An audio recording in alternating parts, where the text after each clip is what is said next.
گفت ای معاذ، تو میدانی که خدای تعالی در ذمه بندگانش چی حق دارد و بنده ها در ذمه خدا چی حق دارند؟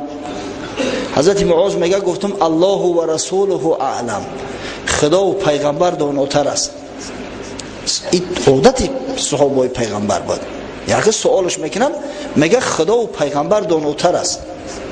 امروز بعضی برادرها سوال میکنن با جواب شخص چون میگن دوملا اینا خیلی کار شده است، من اینا خیلی جوابش دادم چه خیلی میشه جوابش آخه ای سرت مونا جوابش که گفتی با چی زنگ میزنی؟ من انا خیلی جوابش دادم اینا خیلی چی میشیده باشه سر دیلت میشه دیگه چی میشه واقعا؟ گفت الله و رسوله اعلم، خدا و پیغمبر داناتر است. حضرت رسول الله صلی الله علیه و سلم فرمود حق الله علی العباد ان یعبده ولا یشرک به شیئا، حق خدا در ذمه بندگان آن است که خدا را خالص عبادت کنند و در عبادت خدا کسی و چیزی را شریک نکنند، یعنی اهل لا اله الا الله باشند، در چارچوبه لا اله الا الله قرار گرفته باشند. و حق العباد علی الله الله یعذب من لم یشرک به شیئا، و حق بندگان در ذمه خدا این است که کسی را که به خدا چیزی را شریک نکرده است عذاب نده، در دوزخ نپرتوید. اهل لا اله الا الله این خیلی قدر منزله دارن که حق دارن خداوند اهل لا اله الا الله و محمد رسول الله را به شرط صادق باشند در قولشو در گفتارشو در دوزخ نمی انداخته است. خدا و پیغمبر صلی الله علیه و سلم و ملائکه خدا دوست می‌دارند اهل لا اله الا الله.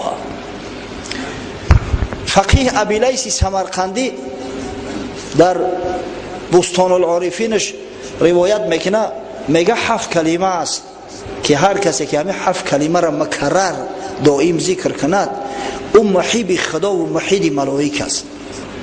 خداوند شرافت او را اقرار میکنه، یعنی پیش خدا شریف است، پیش ملائکه مقرب خدا شریف است این شخص، به شرطی که همین 7 کلمه را مکرر دائم در موضعش استفاده ببره. اول قبل از آن که یک کار خیری را شروع کند بسم الله الرحمن الرحیم میگوید، کلمه اول بسم الله الرحمن الرحیم. دوم وقتی که همون کار خیر را انجام داد الحمدلله میگه یا الحمدلله رب العالمین. سوم وقتی که نقشه میکشه که فردا یا پس فردا یا سال آینده یگان کاری را میکنم، البته که در خفاش انشاءالله میگه اگر خدا خواسته باشه، زیرا اگر نگه خاکش باد میشود. چهارم اگر به شرط مباد و از زبانش یگان سخن ناجای برومد، یگان گپی نامعقول برومد یا سخن لغو گفت استغفر الله میگه فی الحال از خفاش.